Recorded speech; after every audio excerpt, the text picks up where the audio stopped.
Hello and welcome to Insight, everyone. I'm Namdi Odigbo. And I'm Elizabeth Omori. Thank you for joining us.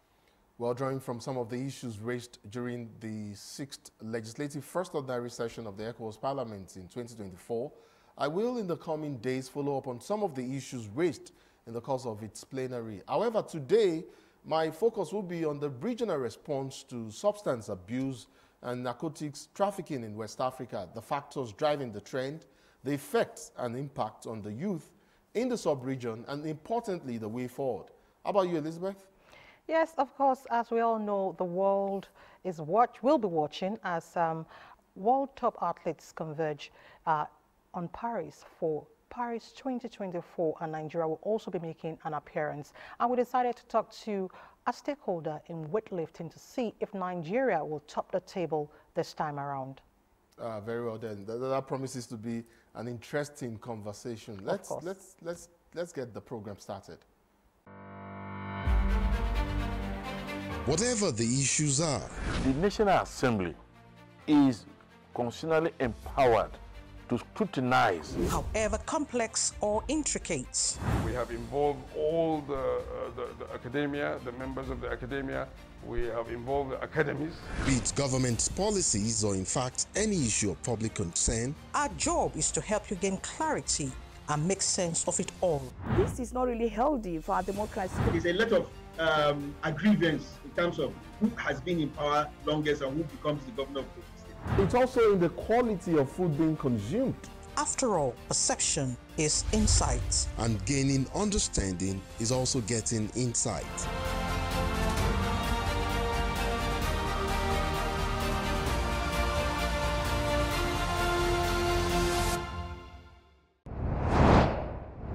Today, our concerns go beyond the shores of Nigeria to other countries within the ECOWAS sub-region, and it revolves around the issues of narcotics trafficking, substance abuse, the causes and effects, as well as the consequential impact on the enterprising massive youth population within the sub-region. But let me bring in, or rather, let me begin with clarifying what narcotics trafficking means in this context. It is any illicit activity to cultivate, produce, manufacture, distribute, sell, finance, or transport narcotics drugs, controlled substances, or listed chemicals as well, or otherwise endeavor or the attempt to do so, or to assist, abet, conspire, or collude with others to do so.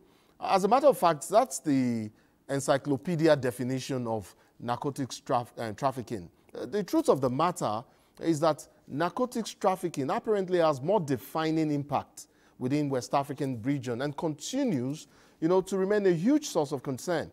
Well, let me bring in my guests at this point, two of them, two West African parliamentarians, to help us dissect this issue while also throwing up the regional response to the scourge. I'll begin with Honorable Edwin Melvin Snow. He is the head of the Liberian delegation to the ECOWAS Parliament. He's also the chairman of ECOWAS Parliament Committee on Political Affairs, Peace, Security, and I believe the African Peer Review Mechanism as well. I'd like to welcome you to Insight, Honorable. Thank you very much. It's always a pleasure talking to you. I'm glad to be here. Great. It's good to have you here. Of course, we also have Honorable Emmanuel Kwasi Bedra. He is a member of the Ghanaian delegation to the ECOWAS Parliament. I understand, Honorable, you're also the second rapporteur, ECOWAS Committee on Administration, Finance and Budget. Is that correct? Yeah, that's correct.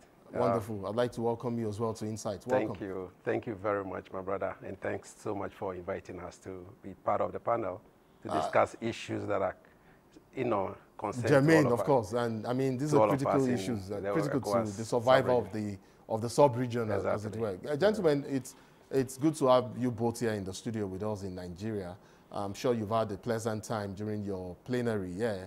But let's just jump right into the matter. Gentlemen, I mean, just a few months back, there was something that I happened upon, a report actually issued by the United Nations Office on Drugs and Crimes. It talked about the prevalence of, narcotics trafficking and drugs here in Nigeria. It's basically, says that West African region is under attack from narco traffickers and trafficking. How concerning is the situation really drawing from available data, and how worse can it get? Let's begin with Honorable Snow. Well, the situation is grave. I think it is but hard time that, especially West Africa, which I'll limit my conversation to for the moment, declares the issue as a national emergency. It's very serious. Most of our countries, our young people, even adults are being affected now. True. I would start from home, for example. About a year ago in Liberia, a company bringing in frozen food to Liberia. Security apparatus arrested over $100 million worth of drugs from the continent that was packaged as frozen fish or frozen food. But then again, the problem we had in that was they went to court, they were taken to court, but because of the weak judicial system or weak prosecution, they walk away. So the issue of drugs is very important, and that's something we need to do. We are getting reports from Sierra Leone, from the Gambia, from Senegal, from Guinea, Liberia. You'll be surprised that even Liberia, the newly elected president, Joseph Yuma Boycott, upon taking seat, he declared drugs as a national emergency. He did his drug test along with his vice president. And mandated that all of his political appointees going to the Senate for confirmation should also go through drug tests. So that is to tell you how serious the situation is. In Sierra Leone, we are having reports of young people dying. In Gambia, the same thing. President Madabio has done the same thing where he declared a national emergency. It is a very, very serious issue. So again, it is time that West African leaders declare this as a regional emergency and see how best we can tackle it. But it's killing our young people and it's affecting our region. True, and you've mentioned a couple of countries. In fact, you brought it home to talk about, what's taking place in Liberia there. Honorable Bedra, let's bring you in on this as well. I know ECOWAS had not too long ago launched the one-day report, that is the West African Epidemiology Network on Drug Use report. Of course, it shows the level of concern at that level. Do you have an idea of the reception that report got from ECOWAS member states and how this, reliable drug-related database has helped member states to generate evidence-based anti-drug measures nationally, just like what we were seeing play out in Liberia? Well, as my colleague has mentioned, throughout our debate this week and last week, you notice that every country report that was debated, each country came out with the idea and issues about drug in our various countries. It shows clearly that it is not only in one country, but the entirety of the sub-region. And so it is a menace. It's something that we all need to take care of. Now, the report that you mentioned we believe that the heads of state have taken it on board. The reason why... Actually, that report was released sometime between 2018 and 2019. And one would expect that, by now, it should have taken roots, and we should see, measures, concrete measures in place, already deep-rooted, resulting and arising from that report. Reason why you heard us discussing it, even at the ECOWAS Parliament level, because we are creating awareness for our populace to know that, yes, this has become a thing that we all need to talk about. Let us not forget that this is affecting our youth, more than any other level of generation. People, if you have a useful generation, a useful population, close to about 50% or about 50% in your nations, and they are involved in drug or illicit drug trafficking or drug use, it clearly shows that you have an emergency at hand, and so it should be taken care of. That is why this particular seminar or particular session, we have devoted a lot of time to talk about it, to create awareness as members of ECOWAS Parliament. True. And like you alluded to, this is also an advocacy of some sort, quite significant to, this campaign, the ongoing campaign. I'd like to stay with you, Honorable Bedra. Let's move on to the issue of factors driving the trend, as it were, in the sub-region. We know, aside the fact that there are large areas of uninhabited islands in parts of West Africa.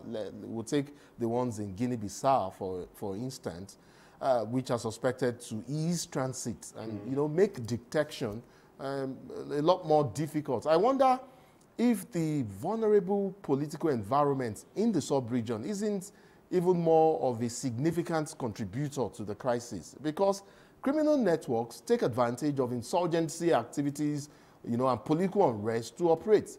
What do you think? That's just one leg of it. The second leg has to do with poverty.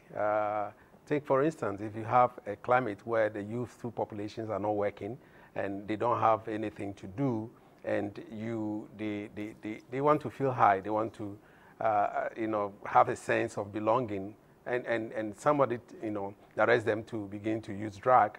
Some of these substances are not cheap to buy, to afford. Exactly, and I'll give a typical example in Ghana, where a whole land has been cultivated for cannabis, weed. You know, Ghana used to be a transit point, but now it's no longer a transit point. It's not a usage point, yes, where we are now using it. We are no longer transiting, we are no longer exporting it, but we are using it.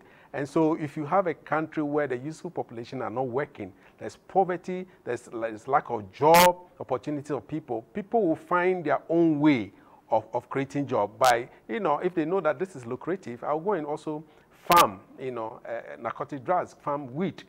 And also the other one has to do with our legislation. I can tell you that in Ghana now there is a legislation that allows, you know, for growing of medicinal wheat. We call it medicinal wheat. Global trend. Global trend. Now, now if you have that in a country like Ghana, it means that you are encouraging people to and if you don't have the expertise to supervise, people will also, you know, cultivate, you know, the illicit type of drugs within the ones that are permitted by law. True. And so we should be careful how we allow our laws to be enacted in our various parliament and our various countries. Having said that, the transitive point where you have, you know, the insurgents coming in.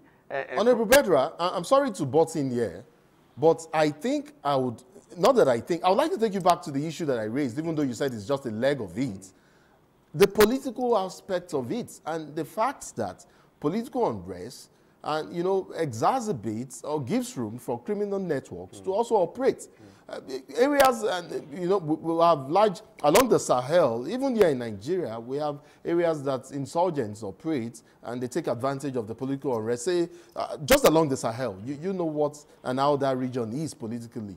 And the fact that, you know, these criminal networks are taking advantage of the political situation in these countries to operate. Where there's a breakdown of law, there's a breakdown of law, there will always be, you know, an avenue for people to penetrate and work. If the insurgents have avenue through the breakdown of our borders, breakdown of law in those areas in the Sahel region, people are migrating, yes, and then they decide to come out with arms and ammunition. The next thing is that when it comes to conflict and conflict resolution, yes, it goes with drugs. You know, that is where people, you know, they are looking for avenue to sell their drug, they are looking for avenue to sell their thing. And so if countries are not able to police their borders very well, they are not able to take care of, you know, insurgency, what will happen is that you have the influx of drugs into your country. And that is what we are witnessing, especially on the Sahel line of things. Take, for instance, Libya. There's a breakdown of law there. And so if those migrant guys from Libya are moving towards Niger, towards Nigeria, what do you expect? They are coming with their guns, they are coming with their ammunition, and they are not only coming with guns and ammunition, but they are also coming with drugs as well, which goes with their trade. And so, like I said, if there's a breakdown of law, yes, and anarchy, there's always been this type of thing. In your response, you've raised a couple of germane issues. You alluded to the global trend, and how that has impacted perception, and even influenced legislation in some of, you know, our ECOWAS member states. And now we are also transiting from being transit routes, you know, and traffickers to now being consuming nations. These are conversations we'll have down the line. You and I will talk about a bit of some of these issues, but I'd like to cross over to Honorable Snow and perhaps get his reaction on the last question that I asked Honorable Bedra about the you know, how crime and criminality has exacerbated an already bad situation within the sub-region? Well, like Manuel said, the issue of job, education, poverty, of course, come into effect. But like you rightly said, poverty, but some of the drugs are very expensive. So again, that's when the criminal side will come to effect. We just need to do a lot more. We need to create jobs for our people. We need to educate our people. And we need to continue to tell them the effect of drugs. I mean, this is something that is cracking the foundation of our society. True. And until this is really addressed, and this has not just willpower, but political willpower. We as politicians need to take some hard stands. You know, legislate the necessary laws, put the necessary laws into effect that will prohibit people from even attempting to go into drugs. Now, like you said before, in the past we said, well, people were using Africa, West Africa as a transit point. Yes. Now I don't see West Africa as a transit point. We are consuming drugs now. I mean, you may be... And massively too. Look, because the data are there and they are showing. Definitely. You just mentioned Guinea-Bissau. In one of our country's report a few days ago, the delegation from Guinea-Bissau made a report, and you'll be surprised to know that even a member of the parliament of Guinea-Bissau, who was a member of the ECOWAS parliament, was just arrested in Portugal with 13 kilograms of cocaine. You know, he's now in prison. You know, I mean, at that level. So he's a parliamentarian, he has a good job, he has earnings, but yes, he's still trading in drugs. So it's alarming.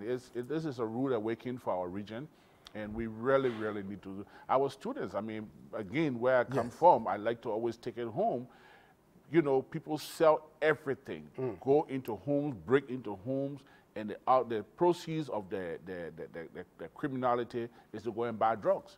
So until we can really take some hard measures, you know, and see how best we can really use it as a collective effort. So whatever the crime is, the penalty is in Nigeria, is the same penalty you have in Ghana. What is in Ghana is what you have in Sierra Leone. So that no one will use another country as a safe haven. We know that what's going to happen to you in here in Ghana will happen to you in Nigeria. What happened to you in Nigeria will happen to you in Liberia. So we need strong legislation in place to really combat drugs. Yes, and we are going to talk about mainstreaming some of the regional responses or measures, you know, at the ECOWAS level, and how nations or member countries can mainstream these measures. But then, before we get there, gentlemen, I would like, unfortunately, I cannot speak Igbo right now, but of course, because you wouldn't understand, not because I cannot speak it on national TV.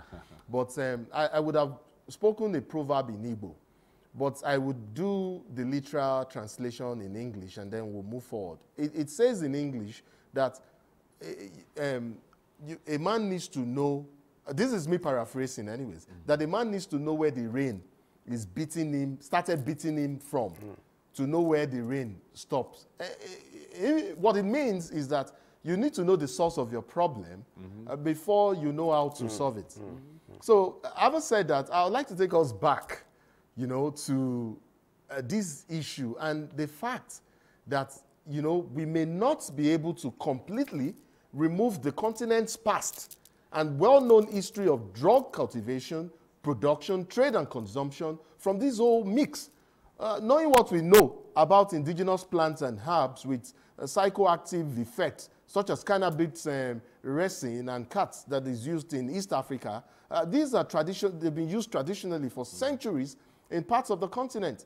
I know we have, or what we now see is a rapidly growing large-scale trade, and you know, the recreational use of opioids, synthetic psychoactive stimulants, and prescription drugs. You know, incidentally, like Honorable Bedra said, they are being used or more prevalent amongst adolescent, teenagers, and young persons within the continent. But my question to you, gentlemen, and maybe I should start from you or continue with you, Honorable Snow, is, isn't the fact that before West Africa began to be considered a transit zone for drugs, it was also a huge producer of cannabis or products like cannabis products, you know, which, you know, may have been or may have contributed largely to the nature and the depth of the scourge, of the problem, of the crisis that we now have in the region. You're right. You're right. We've always had, and one of the problems we face is we always cry victim. Now, sometimes we cause the problem. We facilitate the process, but then we cry victim because West Africa has never been innocent. I mean, there are cases where people go into agriculture and you think people are growing rice or growing wheat. At the end of the day, they're growing something else.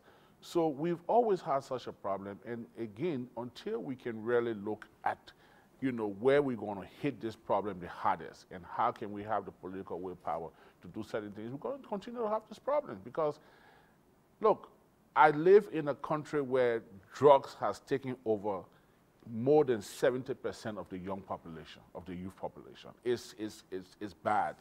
So not just in my country, in our region. Now, I as chair of political affairs, I've traveled along to all of the West African states, and everywhere you go, the issue of drugs is key on the agenda. The issue of drugs. And now with the situation we're having coming through Burkina Faso, Niger, from the Sahel, like Emmanuel said, I mean, that's not going to help us anytime soon. So we really need to do a lot more. We need to look into the agriculture sector. How can we make sure that if you are growing rice, you are actually growing rice and not using 50% of the rice farm to grow something else, and we really need to, this issue is serious. I mean, there are instances in some part of West Africa now where the youth even look for the elements in the light bulb. That element, they take it off and use it. I'm serious. They have the different, the Kush, now we have a new one called Gaddafi, Zumba, and I mean, it's widespread. And you in our country report at the ECOWAS Parliament, we had some issues where Liberia said, where the drugs are coming in from Sierra Leone say, no, it's from Guinea, it's from Liberia. Then Gambia said, no, it's from Senegal says it's from Gambia. So it tells you that it has spread. It's like cancer now in our region. And it's going everywhere. I mean, it's coming through our airports, through our seaports, through our land borders, and it's been grown in some areas. So, my brother, we are in crisis. So Honorable Bedra, you alluded to the trend and, the growing perception here within the sub-region arising from, from the global trend. Since we know all of that, and we know that a large part of the effect and impact of narcotics and trafficking and the current, substance use epidemics that we have in West Africa are linked with this global trend in terms of consumption. Why then are existing, coordinated and comprehensive regional actions in place to dismantle drug trafficking networks in Africa not working? So let me take you back to where my colleague, Honorable Snow, has ended. In those days that they cultivate drug, weed, and so on and so forth, yes, the usage was not prevalent as we have it now. People were using drug, like you mentioned, you alluded to it, that in the past, traditionally people were using, drug. But now it's no longer the traditional drug that we know. It's now a synthetic drug. Why? They have changed the face of the natural weed into something else. And now we are having cocaine, which is a refined form. And we have Kush, we have Gaddafi. You have all kinds of drugs that are more synthetic than what we used to know. That what our forefathers, in the Sahel or even in Songhai and Mali Empire, where they used to cook and drink those things. It's no longer that. It's not refined. Now, even at that time that they were using it, you ask yourself, how many of them got the effect of drug as we have now? Now we are having the effect of drug because it's been refined, it's been moved from its natural state to another level, okay, which is now having its effect on us, its effect on our youth.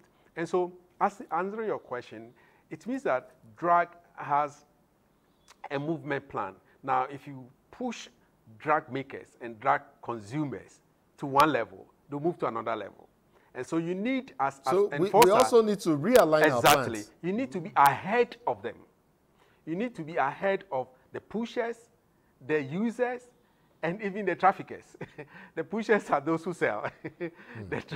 We have different levels. You need to be ahead of them. You need to have a holistic approach to this drug usage. So does that then mean that you are not satisfied with how countries, member countries, are mainstreaming regional policies,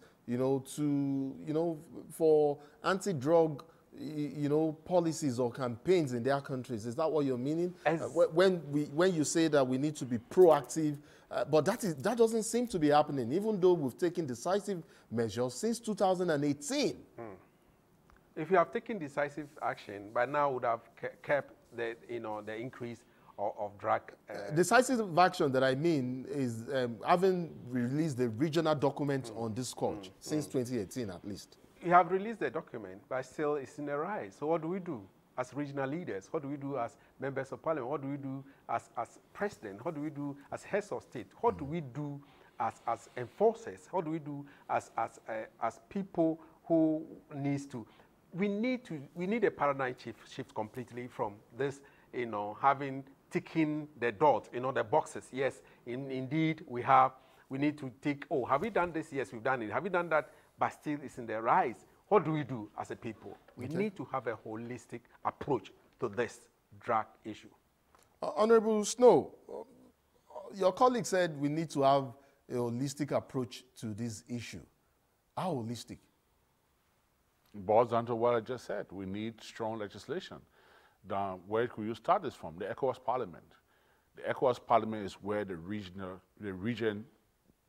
representative of the people, the deputies of the people meet at the ECOWAS Parliament. So we need to have a hard conversation on this. We need to see how best we can really get a message clear either through a resolution, a very strong resolution to the authorities of head of states, and then see how best we can begin to work in our countries. Did you come out smiling when you had this conversation in your last plenary? And I'll take you back to another Igbo adage, which I'll say in English again, that when two brothers fight and you see them come out smiling, then you know they've not told themselves the truth. But when they come out and their face is all squeezed up, then you know they said some truths there. Did you say some truths to yourself? We've had some really hard talks. Exactly. Even fortunately, part of our work program for this year, the Parliament will be doing some sensitization programs in some countries in West Africa. We want to do in all countries right now. Right now it's budgeted for Liberia, Guinea, Liberia, Sierra Leone, and Gambia. But we need to do more than that. We need to go to Ghana. We need to come to Nigeria. Nigeria is huge. Many years ago, people would say, oh, drugs coming from Nigeria. Is that a reality anymore? No. Drugs coming now from other countries into Nigeria as well, and vice versa. So we need to have a double we need to hit this. Multifaceted.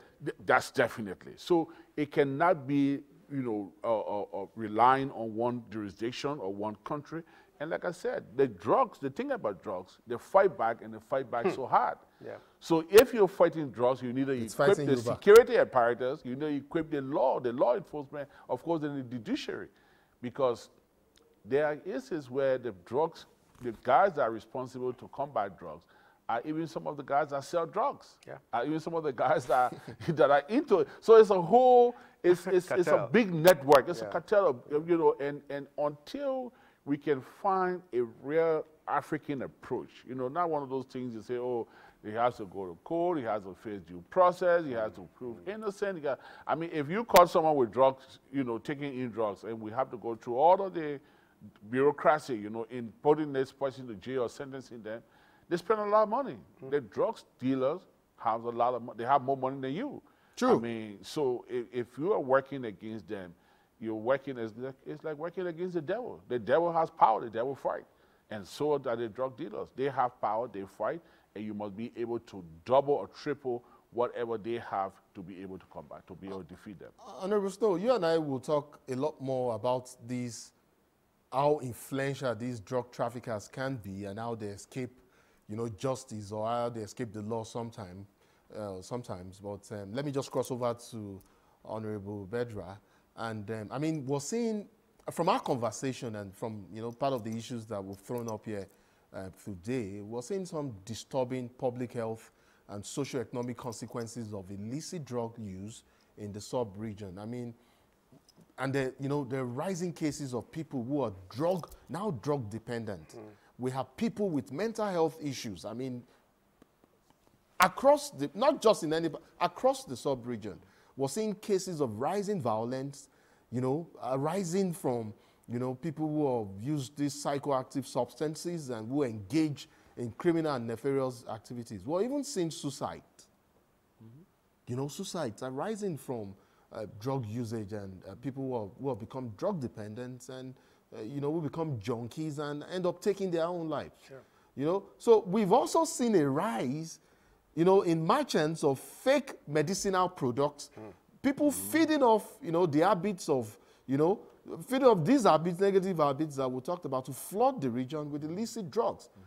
You know, I know that the West African Health Organization's regional plan on counterfeiting, you know, medicine is there, but how effective has it been so far in terms of also tackling fake medicinal products in West Africa?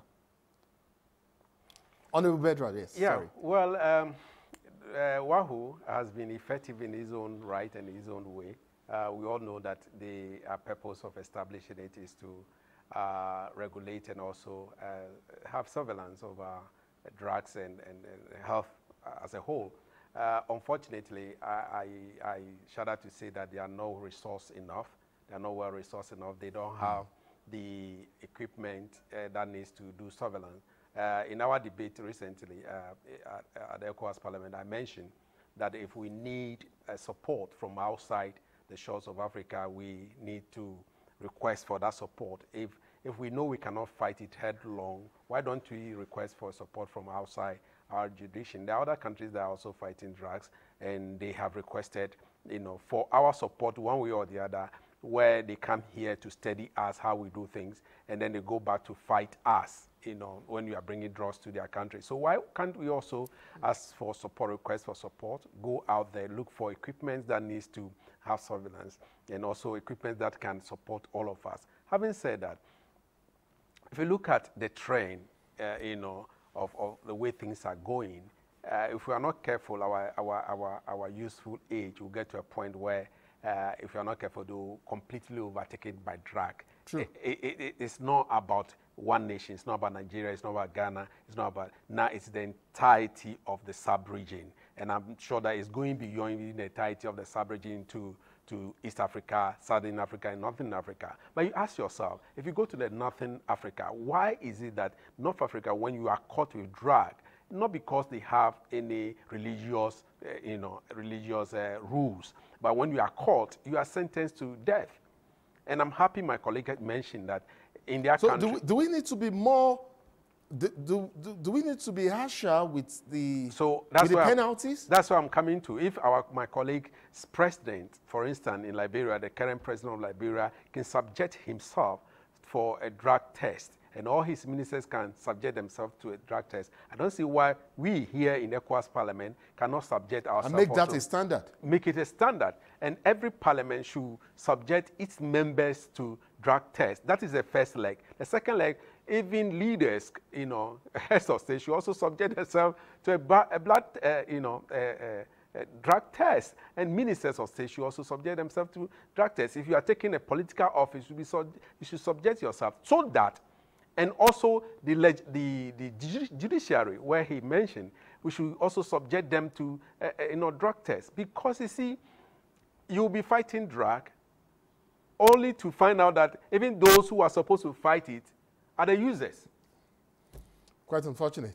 Gentlemen, I understand we're fast losing time. In fact, our time is just about up. So very quickly, we have just a couple of minutes remaining, less than 2 minutes. Very quickly, Honorable Snow, we've talked about causes and effects and all of that. Can we talk a bit about reintegration, especially for persons already impacted? And I guess this may come at different levels as well, because at the end of the day, we're all casualties, aren't we? I mean, do you think some of the regional measures in place are making enough impact in terms of reintegrating persons and communities impacting by this scourge back into functional society, that is? How do we combine policies with actions in this regard? Now, when we want to talk about soliciting foreign assistance, that's where I would go to. So do we need foreign assistance to reintegrate persons already? Well, you see, my idea of foreign assistance is just not financial. Okay. It's the training. I mean, how can we train it? How can we get them to be productive citizens? You know, not just the financial side. I think every time we talk about finance, I think we have enough money to solve our problem. Exactly. Our problem is how do we prioritize what we have? And that's has been the issue. So my thing for the approach is the African approach. And what's the African approach? You and I know when we were growing up, we misbehaved. We got spanked by our parents. Yeah. Today, when you do that, it's a human rights abuse. You know, we're talking about an issue a few days ago. You on vacation, you go to help your parents to, you know, face your cocoa or coffee. They say, oh, child labor. So we need to have an actual African approach to come back to fight against drugs. And then in the issue of reintegration, getting them to get back to be productive citizens in the community. You know, it's not just to put them somewhere, deprive them of drugs for 6 months, and then bring them back into society and say, oh, the person is drug-free. No. There was shortage of drugs, so they did not take drugs. Once you bring them back into the society and drugs is available, they're going to go back to square one. But if you take them for 6 months, and during that rehabilitation, you have TVET, you have training programs for them, get them to be productive so that they have options. You have an option to live a decent life, work, earn your labor, you know, have your earnings through hard work, or you can go back to take drugs and be seen as, like we call them in Liberia, Zogos. You know, go to prisons, get whipped, get wasted, water wasted on you, and you are seen as a less, you know, less than a normal citizen of a country, which is that's not fair to them as well. Gentlemen, unfortunately, but fortunately, since we've had the opportunity to have this conversation, our time is up. But, you know, just before I let you go, I'll take closing remarks from both of you. You know, and I'd like to say something and remind us that, you know, the Sahel region isn't going anywhere. It won't suddenly hop and move. In fact, if you wake up tomorrow, the location of the Sahel will still lie south of the Sahara Desert, and it will still run from the Atlantic Ocean to the Red Sea, meaning that it will still remain attractive as a transit point for the increasing number of substances like cocaine that Honorable Bedra talked about, which is not even produced there. It's produced in South America, and, you know, it's destined for Europe. But then it passes through here. So if that is not likely to change, what now has to change in our approach and action, especially proactively and reactionary in terms of how we undo the effects on young persons within the sub-region? Very quickly, 30 seconds per each of my guests. I'll start with you, Honorable Bedra. Well, this is a menace that we all need to be concerned. It is not about me, it's not about you alone, it's about all of us in the sub-region. Remember, in the past, you will not see people sleeping on the floor, you don't see people taking, you don't see people doing things that are being overtaken by drugs, but now you see them. And so it's coming close to you. If you are not concerned about it, be concerned from today. Honorable Snow? Well, what I even gathered from here today, and I think we should introduce, for example, in public offices, ECOWAS Parliament, if you go in as a parliamentarian, do your drug test. You start from the bottom down, we can do better. But then again, we need to have a real hard approach. I mean, doing this conventional thing where you think that, you know, the rule of law, I believe in the real tough one. And the issue of drugs, it's so serious in our region that if we don't work outside the box to fight it, it's going to take over our society. Honorable Edwin Melvin Snow from Liberia and Honorable Emmanuel Kwasi Bedra from Ghana. Gentlemen, I'd like to appreciate you both for your insight on this matter. I wish you safe travels back to your countries, and hopefully we'll see you again soon. I don't know when is the next ordinary session of the ECOWAS Parliament? It's later in the year, November. November. Yeah, November. Fantastic. Hopefully we'll see you again back here in Nigeria, Abuja, or maybe Kano, wherever it will be held, and then we'll bring you back into the studios. And then maybe we can tackle another socio-economic development issue within the sub-region. I'd like to thank you so much for coming on the program. Thank you so much. Kano was wonderful. We should go back to Kano. Yeah. You can stay. You can stay. Don't travel back. Don't go back to Nigeria. Maybe Kaduna. Maybe next you come, you go to Kaduna. Thank you so much for coming on the program. Yeah.